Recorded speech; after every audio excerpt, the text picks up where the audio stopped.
नमस्कार, India news देख रहे हैं आप और मैं हूं आपके साथ सचिन दुबे। हरियाणा विशेष की शुरुआत करते हैं। सीएम मनोहर लाल ने दिल्ली में पीएम से मुलाकात की। बैठक के बाद सीएम ने जानकारी देते हुए बताया कि पीएम के साथ कई विषयों पर चर्चा हुई है। आगे बढ़ेंगे और बताएंगे आपको कि आखिर ये मीटिंग में क्या कुछ हुआ। तो मीटिंग में कोविड, किसानों समेत कई मुद्दों पर चर्चा हुई। इसके साथ ही सीएम ने बताया कि कैबिनेट विस्तार या राजनीतिक विषय पर भी चर्चा नहीं हुई है। तो ये एक अहम जानकारी हम आपको बता रहे हैं। पीएम के साथ बैठक के बाद मुख्यमंत्री सामने आए और उन्होंने जिक्र किया कि इस बैठक में हमने किसी भी राजनीतिक विषय पर या फिर कैबिनेट विस्तार को लेकर बातचीत नहीं की है। हाँ, इस संक्रमण को रोकने के लिए और आम जनता को आखिर कौन कौन सी सुविधाएं उपलब्ध कराई जा सकती हैं, इस पर बातचीत हुई है।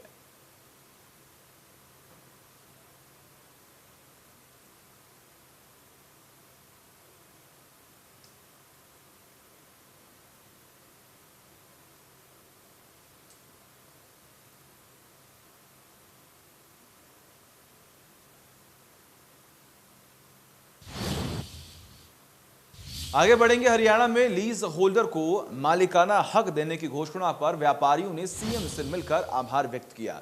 मुख्यमंत्री मनोहर लाल का आभार व्यक्त जताने फरीदाबाद के व्यापारी पहुंचे। इस दौरान उनके साथ बड़खल विधानसभा विधायक सीमा त्रिखा और व्यापार मंडल के प्रधान जगदीश भाटिया मौके पर मौजूद रहे। दरअसल मुख्यमंत्री ने घोषणा और की है कि जो लीज होल्डर कलेक्टर रेट जमा कराकर मालिकाना हक लेगा, उसको हरियाणा सरकार कलेक्टर रेट की राशि के लिए बैंक से ऋण दिलाने का व्यवस्था भी करेगी। बैंक ऋण 75% तक ही मिलेगा।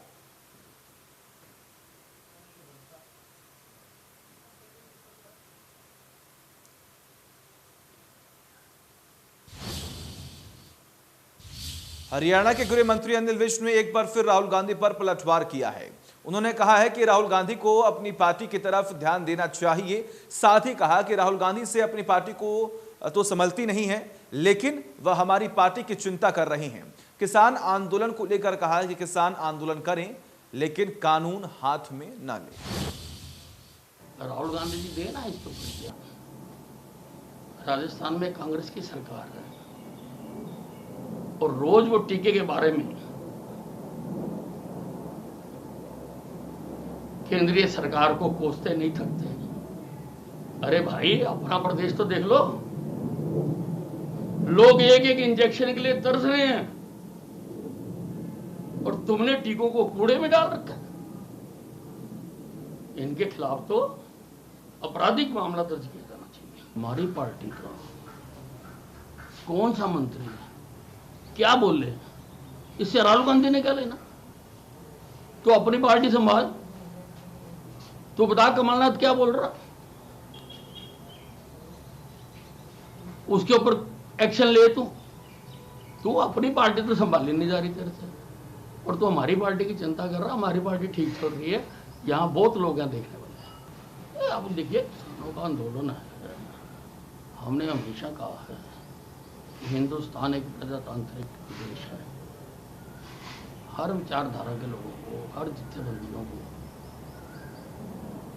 अपनी अपनी विचारधारा को आगे बढ़ाने के लिए आंदोलन करने का अधिकार है।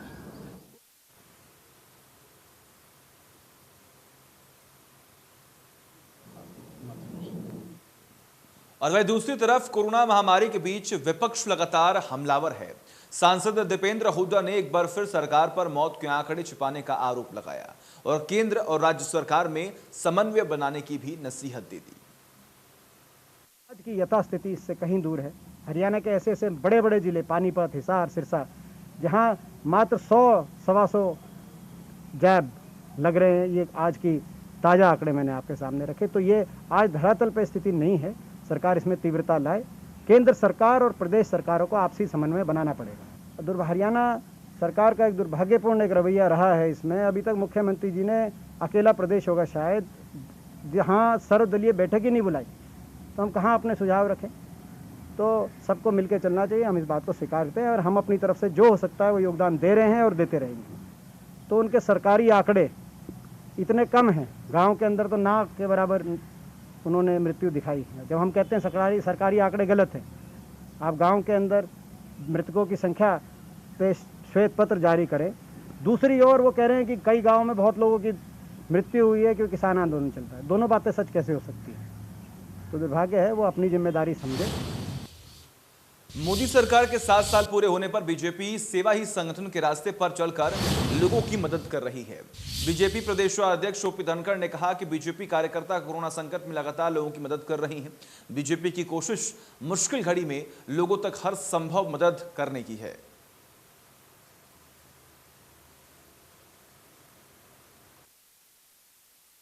कोरोना महामारी के समय में भारतीय जनता पार्टी ने सेवा रसोई चलाकर प्रतिदिन 50 से अधिक रसोई चलाई और 5000 से अधिक लोगों को भोजन पहुंचाने का काम किया। हर जिले में ऑक्सीजन कंसंट्रेटर रख के ऑक्सीजन बैंक चलाए। मैं आभारी हूं उन लोगों का जिन्होंने इसमें सहयोग किया। 432 ऑक्सीजन कंसंट्रेटर अमेरिका से मंगाए और हर जिले में उनको पहुंचाकर लोगों को ऑक्सीजन की सेवा दे रहे हैं। हर जिले में हमारे ऑक्सीजन बैंक काम कर रहे हैं। इसी समय में हेल्पलाइनें हमने चलाई जिन्होंने मरीजों का सहयोग किया, बिस्तर दिलाने में, ऑक्सीजन दिलाने में, दवाइयाँ दिलवाने में, और अभी उनको परामर्श सेवाओं में बदला है जो कोरोना पेशेंट्स को बात करके उनको मन को अच्छा करने के लिए, हल्का करने के लिए काम करते हैं। और किसी पेशेंट को अगर किसी गंभीर सलाह की आवश्यकता है तो उसको डॉक्टर का नंबर देते हैं जो डॉक्टर से उसकी बात हो सके, जिससे आगे की जानकारी हो। और वही झज्जर के नागरिक अस्पताल में सांसद सुनीता दुग्गल ने कोरोना वैक्सीन की दूसरी डोज ली। इस दौरान उन्होंने लोगों से वैक्सीन लगाने की अपील की। उन्होंने कहा कि कोरोना के खिलाफ लड़ाई में सरकार ने अच्छा काम भी किया है।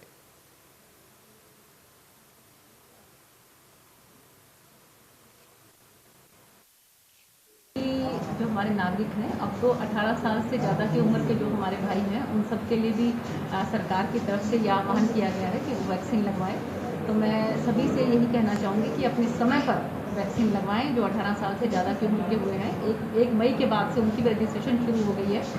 और बल्कि पहले थोड़ा सा प्रॉब्लम आ रही थी रजिस्ट्रेशन में, लेकिन फिर उसके बाद हमने बात की सीएमओ साहब से भी और आदरणीय मुख्यमंत्री जी से भी बात की कि कोशिश ये करें कि खासकर जैसे झज्जर जिले की भी हम बात करें तो वहाँ पर बहुत लोगों ने ये कहा था कि जी हमारी जो रजिस्ट्रेशन होती है उसके बाद 10-15 किलोमीटर दूर पे जो है हमारा सेंटर आता है और उसमें भी परिवार के कई सदस्यों का अलग कहीं किसी और जगह पे आता है, कई सदस्यों का किसी और जगह पे आ रहा है। तो हमने कोशिश करके ये बात करी उनसे और अब बल्कि जैसे पहले टीका उत्सव हुआ था उसी तरह से हम छोटे छोटे कैंप्स लगाने शुरू किए हैं ताकि उन कैंप्स के अंदर ज़्यादा से ज़्यादा संख्या में हमारे नागरिक जो है वो आएँ और मैक्सिमम जो है वैक्सीनेशन करवाएं। जो हमारे प्रधानमंत्री जी हैं उन्होंने भी कल ये बात कही कि हमने किस तरह से एक ये ऐसी महामारी है, पेंडेमिक, ये ऐसा था कि इसके बारे में हमारा कोई अनुभव नहीं था। 100 साल के बाद ये बीमारी जो है इस तरह से रिपीट हो रही थी। जो पहले कभी 1919 में एक बीमारी आई थी स्पेनिश फ्लू करके और उसके बाद ये रिपीट हो रही थी, तो हमारा किसी तरह का कोई अनुभव नहीं था। इसलिए शुरू में कुछ दिक्कत जरूर आई। हम ये नहीं कह रहे हैं कि अभी हम लोग शुरू से ही बिल्कुल एकदम से शुरू में दिक्कत जरूर आई, लेकिन उसके बाद सरकार ने जिस तरीके से वार लेवल के ऊपर इस पर काम किया, चाहे हम कहें कि हवाई जहाज से चाहे जो है वो ऑक्सीजन सिलेंडर लाने हो, चाहे हमें रेल यात्रा के द्वारा जो है वो ऑक्सीजन सिलेंडर लाने हो, लेकिन पूरा पर्याप्त मात्रा में कोशिश की गई कि किसी को किसी तरह की कोई दिक्कत ना आए। का महाअभियान की शुरुआत यहाँ पर की गई है और आपने ये भी देखा किस तरीके से लोगों को ये जागरूक किया जा रहा है कि अगर आप ये वैक्सीन लेंगे तो आप कोरोना को हरा सकते हैं। आगे बढ़ेंगे। नेता विपक्ष भूपेंद्र सिंह हुड्डा ने कहा कि कोरोना की दूसरी लहर थोड़ी धीमी जरूर पड़ी है, लेकिन सरकार को अभी से संभावित तीसरी लहर के लिए तैयारी करने की जरूरत है। इसके अलावा नेता विपक्ष ने कोरोना काल में सरकार की तैयारियों को लेकर भी सवाल खड़े किए। मैंने एक निवेदन किया था कि भाई जो कोरोना की मृत्यु हो गई जिनकी, उनको 5-5 लाख रुपए देना चाहिए, क्योंकि उनको जो है एक बच्चों का तो करना ही चाहिए, लेकिन कोई ब्रेड अर्नर है जो रोटी कमाता था वो नहीं रहा, बड़ी मुसीबत के सामने है, तो सबको 5-5 लाख का कंपनसेशन देके और जो बच्चों की दी है और उनका स्कॉलरशिप दें। वैसे तो ये पहले 1 मार्च 2009 से शुरू हुआ था, उस टाइम अमाउंट थोड़ा था, लेकिन आज अमाउंट बड़ा है, अच्छी बात है, तो ये अच्छा है, लेकिन उनको भी दें जिनको हम नहीं बचा सके, तो उनको भी 5-5 लाख रुपए दें। ये बात ठीक है कि आज लहर जो है धीमी पड़ गई है, लेकिन ये मत समझे कि भाई हम बिल्कुल विजय पा चुके हैं इनके ऊपर। लहर धीमी पड़ी है तो हमारे को आगे की तैयारी करनी। आज भगवान ना करे भगवान से यही प्रार्थना है कि तीसरी लहर नहीं आएगी। लेकिन जिस प्रकार से आज मुख्यमंत्री महाराष्ट्र का बयान आया है कि बॉम्बे में तीसरी लहर बच्चों में आई है, आनी शुरू हुई है, वो एक चिंता की बात है। तो उसके लिए हमारे को पूरी तरह से तैयार रहना चाहिए, आगे की तैयारी रखनी चाहिए और सबको मिलकर लड़ना है। हमारे कोई इसमें मतभेद नहीं है, सबको लड़ना है। बेसिक प्रिंसिपल इसका यही है, को एग्जिस्टेंस और नो एग्जिस्टेंस। या तो हम सब इकट्ठे मिलकर लड़े, को एग्जिस्ट करें, या नो एग्जिस्ट करें, कोई नहीं बचेगा। नहीं, हमारे पास हथियार है जो आगे के पीढ़ी को भी और हमारे यहाँ बचाव का काम कर सकती है। लेकिन कल मुख्यमंत्री जी ने अपने उसमें जो कहा, मैं उस बात से सहमत नहीं हूँ कि उन्होंने कहा कि हमारे पास 2 लाख डोजेज हैं, लेकिन हम गोश्त रोज चलेंगे, रोज की जो है 20,000 लगाएंगे। नहीं तो एक दिन में जैसे किसी दूसरे प्रदेश का नाम दिया, उन्होंने 2 लाख लगा। भाई 2 लाख लोगों को तो लगाओ। पहली डोज लगने से भी 70% बचाव हो जाता है। उसको मतलब धीमी गति की बजाय तेज रफ्तार करनी चाहिए। और अब तो 50,000 की भी बात नहीं, जो इनका रिकॉर्ड बताता है वो कल जो है 20,000 लगी हैं। तो 20,000 लगी हैं और कई जिलों में तो बिल्कुल इतनी थोड़ी लगी हैं, जैसे हिसार में 122 है, नूह में 110 हैं, सिरसा में 150 हैं, महेंद्रगढ़ में 335, चरखीदादरी में 151। इस प्रकार से तो कई महीने और वो बीत जाएंगे। तो जितना बचाव हो सकता है इसकी जो गति तेज। और अब हरियाणा सरकार आपदा को अवसर बनाने वालों पर शिकंजा कसने की तैयारी में है। अब मुनाफाखोरों अस्पतालों पर कार्रवाई होगी, जिसके तहत हरियाणा में प्राइवेट अस्पतालों का ऑडिट होगा। सभी उपायुक्तों को 3 सदस्यीय कमेटी बनाने के आदेश दिए गए। डीसी, सिविल सर्जन और आईएमए प्रतिनिधि इसमें शामिल होंगे। कमेटी में सीए को भी शामिल किया जाएगा और बिल वेरिफिकेशन के बाद मरीजों को पैसे लौटाए जाएंगे।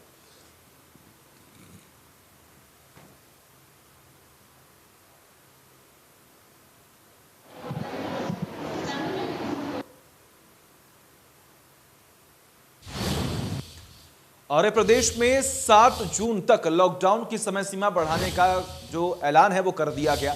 लेकिन इस बीच में दुकानों के खोलने और बंद करने के समय में बदलाव से दुकानदार खुश हैं। अंबाला में दुकानदारों का कहना है कि सरकार ने दुकानों के समय बदलाव करके दुकानदारों को बड़ी राहत दे दी है। सरकार ने 3 बजे तक के टाइम करके व्यापार को शुरू करने का मौका दिया। इससे अब व्यापारियों को व्यापार करने में थोड़ी राहत मिल सकेगी।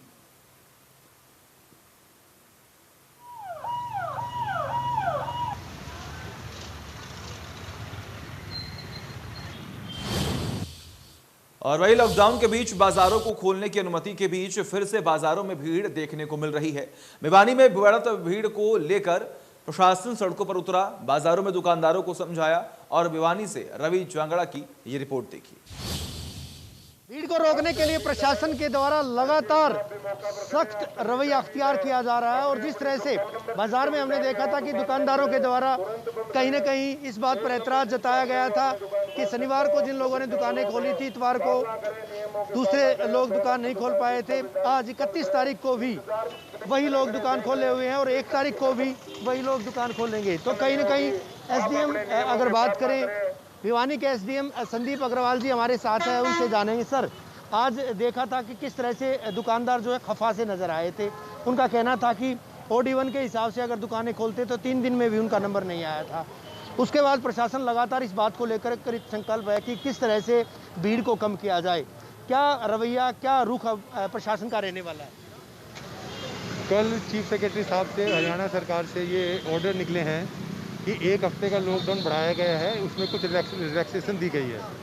और उस रिलैक्सेशन में ये है कि जो दुकानें हैं मार्केट में वो ऑड एंड इवन फार्मूले से खुलेंगी, लेकिन जो टाइम है वो सुबह 9 बजे से दोपहर 3 बजे तक कर दिया गया है। तो इसमें तो एकदम क्रिस्टल क्लियर बात है कि जो डेट है उसके हिसाब से ऑड डेट है तो ऑड, जैसे आज 31 तारीख है तो आज ऑड है, तो ऑड की दुकानें जिस दुकानदार को हमने ऑड नंबर यानी 1 नंबर दे रखा है वो ही दुकान खुले। कल 1 तारीख है, कल भी ऑड है तो कल 1 दुकान खुले। इसमें तो किसी तरह की कोई कन्फ्यूज़न की बात ही नहीं है। यदि कोई दुकानदार भाई इसके अंदर कन्फ्यूज़न क्रिएट कर रहा है तो उसकी स्वयं की क्रिएट करी हुई है कि ऑड है इवन है। ये तो क्लियर है कि जो डेट है उसमें मैं मानता हूँ लगातार 2 दिन उनकी खुल जाएगी, तो इसमें किसी ना किसी की तो दुकान खुलेगी। यदि लॉकडाउन चलता रहता तो भी तो दुकान हमें बंद रहती। तो ये तो मन में ना लाए, इसमें हम चाह कर भी कुछ नहीं, हमें तो आदेशों का पालन है कि ओड के समय ओड ही खुले और इवन के समय इवन ही खुले। अगर विरोध होता है तो प्रशासन क्या कार्रवाई करेगा? नहीं, विरोध वाली तो कोई बात ही नहीं, हम सबको समझा रहे हैं, और जिसका जो कन्फ्यूजन है तो उसको बंद करवा रहे हैं। और यदि कोई ऐसी कोई बात है तो कानूनी रूप से काम कभी करना पड़ा तो वो भी किया जाएगा।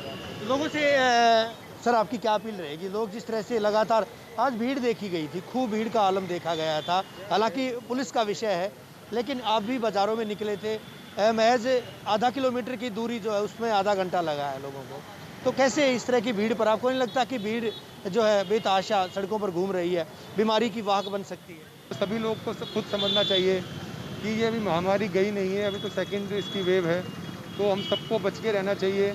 और घर से जब भी निकले जब बहुत कोई ज़रूरी वस्तु हो, नाजायज़ घर से ना निकले, और मास्क का प्रयोग हर समय करें, समय समय पर हाथ धोएं, सामाजिक दूरी रखें, और पुलिस और ड्यूटी मजिस्ट्रेट भी लगा रखें इस चीज़ के लिए।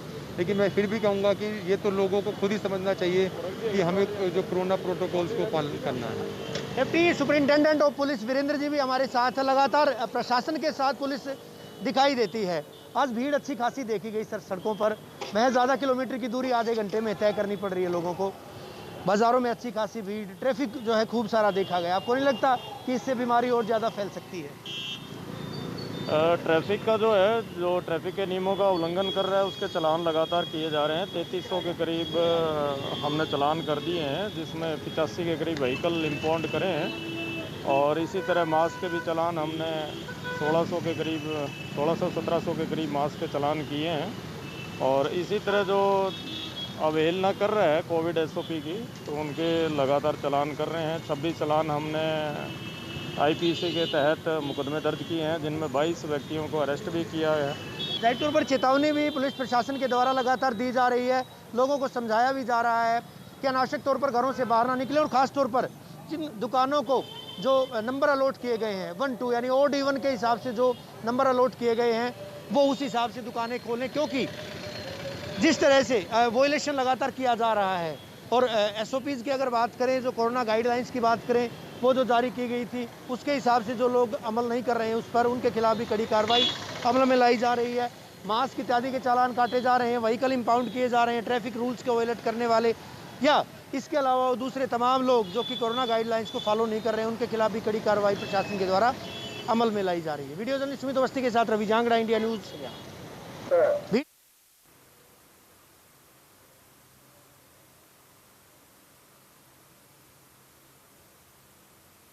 और सिरसा में किसानों का जो लगातार विरोध है वो जारी है। कभी किसान आंदोलन तो कभी पानी की समस्या। किसान किसी भी मुद्दे पर पीछे हटने को तैयार नहीं है। सिरसा में पेयजल और सिंचाई के पानी की किल्लत को लेकर किसानों ने अधीक्षक अभियंता का घेराव किया और विभागीय परिसर में सांकेतिक धरना देकर रोष व्यक्त किया। किसानों का कहना है कि पिछले काफी समय से किसी भी नहरी पानी की सप्लाई सुचारू नहीं होने से परेशान है। वहीं अब गांवों में पेयजल का भी संकट खड़ा हो गया। इसी को लेकर किसानों ने अधीक्षक अभियंता का घेराव कर पेयजल और सिंचाई के पानी की समस्या दूर करने की मांग की। किसानों ने कहा कि महीने में 2 हफ्ते नहरों में पानी छोड़ा जाए, जिससे किसान अपनी फसल बचा सके और पेयजल का संकट भी समाप्त हो सके। किसानों की चेतावनी देते हुए कहा कि अगर उनकी मांगे नहीं मानी गई तो यह धरना अनिश्चितकालीन के लिए भी बढ़ाया जा सकता है। सरकार की भी जिम्मेवारी होती है कि हर आदमी तक पीने का पानी तो कम से कम पहुंचाया जाए। सिरसा के अंदर जो पानी की समस्या है वो बहुत बड़ी समस्या आ गई है। गर्मी जैसे बढ़ी है। यहाँ जो नहरें चलती है वो 1 सप्ताह चल रही है, महीने में सिर्फ 7 दिन चलती है और 22 दिन बंद रहती है। हम आज यहाँ मांग कर रहे हैं कि ये जो नहर है वो 15 दिन चलनी चाहिए, वो 15 दिन बंद रहे। 2 सप्ताह नहर में पानी छोड़ने की मांग को लेकर धरना लगाए, ताकि हर खेत तक पानी पहुँच सके और हर गाँव के अंदर वाटर वर्क्स में पानी पहुँचे, ताकि हर आदमी को पीने का पानी भी मिल जाए। क्योंकि सिरसा के अंदर जो समस्या है पानी की, वो जमीन का जो पानी है वो पीने लायक नहीं है। यहाँ तक कि फसलों को भी हम पानी वो लगा नहीं सकते, उसको भी नहरी पानी के अंदर मिक्स करके लगाना पड़ता है। जब नहरी पानी कमी होती है तो अकेला पानी कामयाब नहीं है, फसलों के माफिक नहीं बैठता। तो ऐसी जो हालात आज बने हुए हैं, इसको लेके मजबूरन आज हमें यहाँ धरना लगाना पड़ा है नहरी पानी को लेकर। आगे बढ़ेंगे। कोरोना काल में निगम कार्यालय में इकट्ठा न हो, इसके लिए अंबाला नगर निगम अब जनता को घर पर सुविधाएं मुहैया करवा रहा है। निगम EO जनरल सिंह ने बताया कि डोर टू डोर सेवा शुरू होने के बाद नगर निगम में आने वाले लोगों की भीड़ में कुछ कमी आई है, जिसके बाद निगम ने इस सेवा को और तेज कर दिया।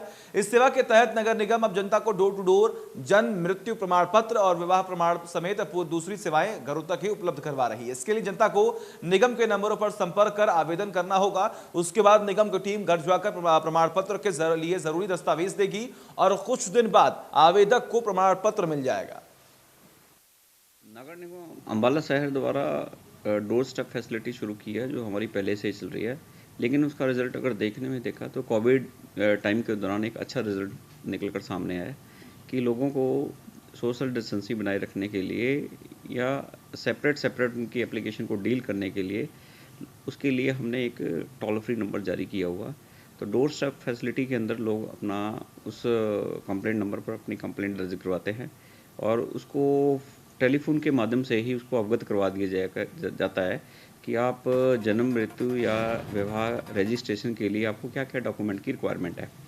तो इसी दौरान वो अपने डॉक्यूमेंट इकट्ठे कर लेता है और जब इकट्ठे हो जाते हैं तो हमारी यहाँ से टीम जाती है और टीम उसको इंस्पेक्ट करती है डॉक्यूमेंटेशन को और उसके बाद उसकी ऑनलाइन जो एप्लीकेशन है सबमिट कर ली जाती है और उसको ऑनलाइन मैसेज के थ्रू ही अवगत करवाया जाता है कि आपकी प्रोग्रेस क्या है सर्टिफिकेट की। तो कोरोना काल के दौरान इसका अच्छा लोगों ने अप्रिशिएट किया है इस स्कीम को। अंबाला कैंट बारा क्रॉस रोड पर 7 एकड़ जमीन पर चारदीवारी बनाकर कब्जा कर रहे लोगों की उम्मीदों पर नगर परिषद के कर्मचारियों ने पीला पंजा चलाकर पानी फेर दिया। इस दौरान नगर परिषद के अधिकारी पुलिस सुरक्षा के साथ मौके पर पहुंचे और 2 जेसीबी की मदद से अवैध निर्माण को गिरवाया। इस दौरान लोगों ने नगर परिषद के कर्मचारियों के साथ जमकर बहस की और बात हाथापाई तक पहुंच गई। लोगों के विरोध के बीच ईओ अपूर्वा चौधरी और सचिव राजेश कुमार को सुरक्षा के बीच वहां से निकाला गया। वही कार्रवाई को रोकने के लिए महिला और लोग जेसीबी के आगे आकर विरोध जताया। जमीन हमारी है और हमने अंग्रेजों के टाइम की ली हुई है लीज पे और अब कोर्ट से हमारी डिग्री हुई है।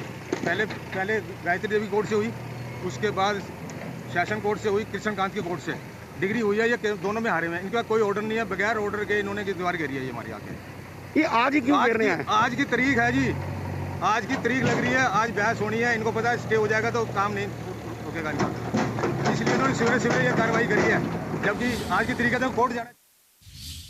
और वही हरियाणा के खिलाड़ी अपनी प्रतिभा के दम पर न सिर्फ प्रदेश का बल्कि देश का भी नाम रोशन करने में जुटे हुए हैं। भिवानी की मुक्केबाज पूजा वोरा ने एशियन चैंपियनशिप जीतकर कमाल कर दिखाया। दरअसल पूजा वोरा ने 75 किलोग्राम बार वर्ग में उज्बेकिस्तान की मुक्केबाज को 5-0 से हराकर गोल्ड मेडल जीता है। पूजा वोरा की कामयाबी पर परिजनों में खुशी की लहर है।